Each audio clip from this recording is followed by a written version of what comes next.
Hi everyone, I'm Hayley. I'm always in the craft room and I have made another Itch2Stitch Idyllwild t-shirt. This makes 10 garments I've made from this one pattern. You might have seen the one I made just a couple of weeks ago. Looks very different, but the same pattern. And whilst I still had the paper pattern out, I thought let's just crack on and make some summer t-shirts because I have been so short of them. So this is the finished result and I am really, really pleased with it. So the pattern is by Itch2Stitch. As I say, I've made it over and over. There are so many options in the pattern. For this one, I chose the higher neckline and the cap sleeve.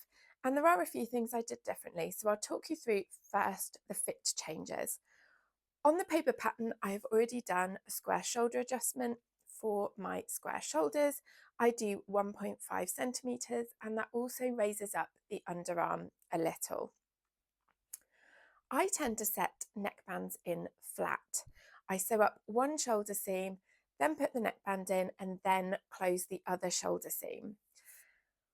On this pattern, it does come with a neckband piece, but I was hesitant to use it and I will explain why. So I love a contrast neckband, I just do. I often do them when I have a print fabric. And here's another one I made earlier. This is actually a Maria Denmark Kirsten tee that I made earlier this year. And you can see I did a contrast neckband there. And when I pulled this fabric out of my scrap drawer, I thought, I bet that's the same fabric as the one I used on this neckband, and it has not been very successful, which is why I changed it for this version.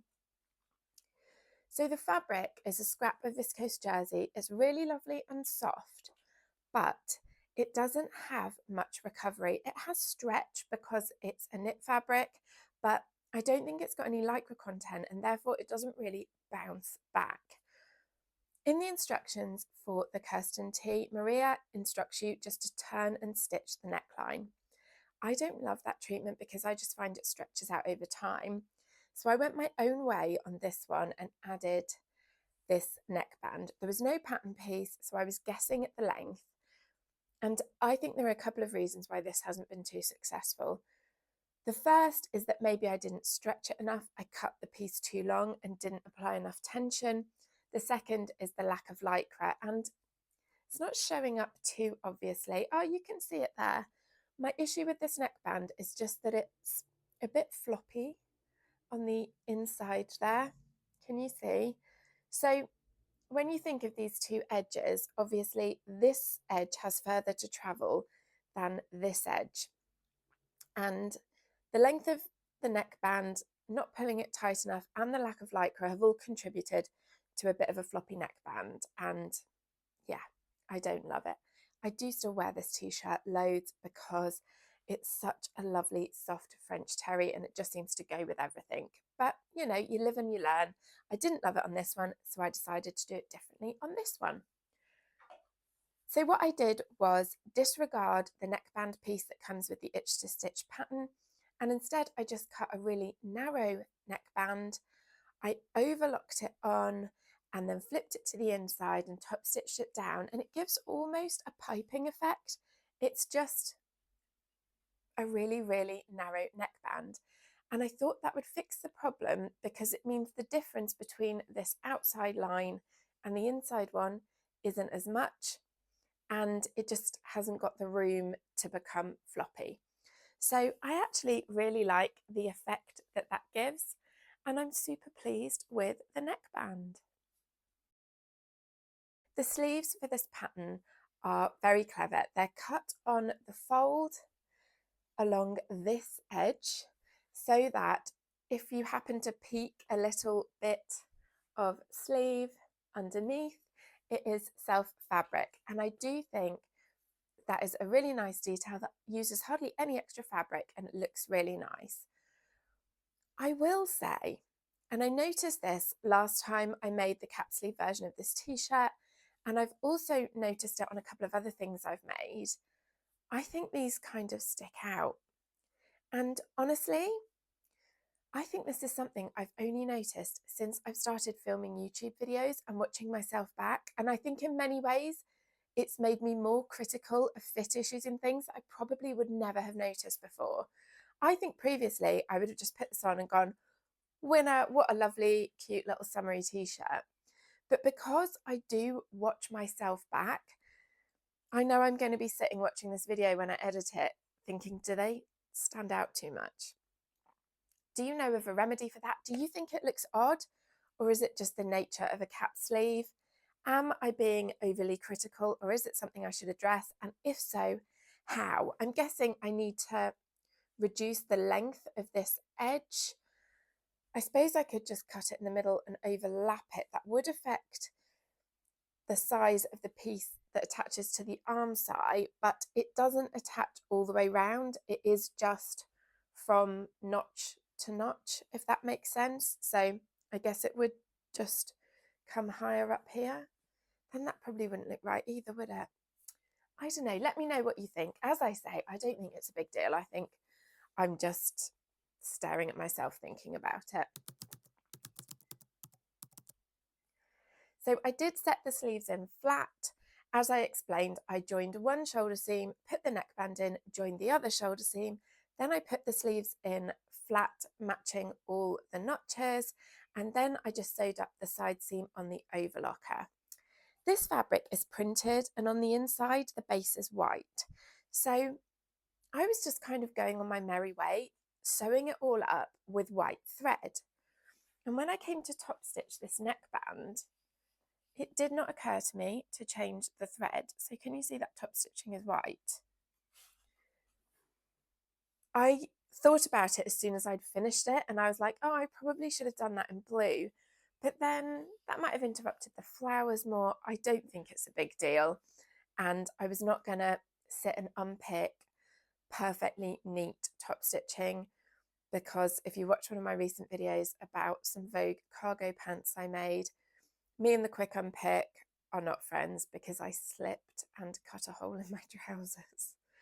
So I just didn't want to mess with it. Once I'd done it in white, I was like, we'll call it a design feature. It looks fine. So that meant that the top stitching under the arm, because this underarm section, you do just tuck it in and top stitch, I also did in white. I did contemplate doing a binding there because I thought it would replicate the neckline, it would look quite neat, and it probably would give it a little bit more longevity. But then I thought, you know what, this does kind of draw your eye, and I don't really want people staring at my underarms. So I decided just to go with the standard finish of turn and stitch. And honestly, as I say, I've got a few of these and it's never caused me a problem there. With necklines, I do think it gets baggy over time. So after I'd put the sleeves in, done up the side seam, turned and stitched the underarm, all that was left was the hem. And I did do the hem on my cover stitch machine, which as you can see is threaded white. So I had a little think about it and I was like, I've done the top stitching in white, but I should probably do the hem in blue. And then when I went in my thread drawer, I realised I don't have 2 reels of thread this colour. I only had one and I was like, decision made, just do it in white. I really think it looks fine. I did shorten the pattern by 4 centimetres as I always do before I even cut out. And then I just turned the hem to where I wanted it. I like this length with these ready-to-wear jeans. I hate that these ready-to-wear jeans, which were not inexpensive, show the pocket bag. Can you see that? It drives me mad. I'm forever tucking this pocket back in, trying to make sure you can't see. First, that overlocking, which, why would you do that in top stitching colour? And secondly, the pocket bag, it's just so skimpy. I wonder if they only had one pattern piece for all sizes or something, and in my size, it's just not quite big enough to cover the whole pocket. Anyway, just my little rant about ready to wear. I'm loving this t-shirt. I think it looks super cute as well with my hand crocheted cardigan that I made last year. And I hope it will be a really versatile piece in my wardrobe. To be honest, I think The colour's probably a bit similar with these jeans. I was wearing it today with the navy cardigan for some contrast, but I just took that off to show you the full effect of the top. I think ordinarily I would probably wear these with my navy linen trousers or darker jeans, or I also think they would look really nice with a pair of white jeans. Have you made this pattern? Have you made it as many times as me? I wonder if anyone can break my record of 10 Idyllwild tank vests and dresses, because it is such a wonderful pattern. It's so versatile with all those options. And honestly, the pattern pieces are still out.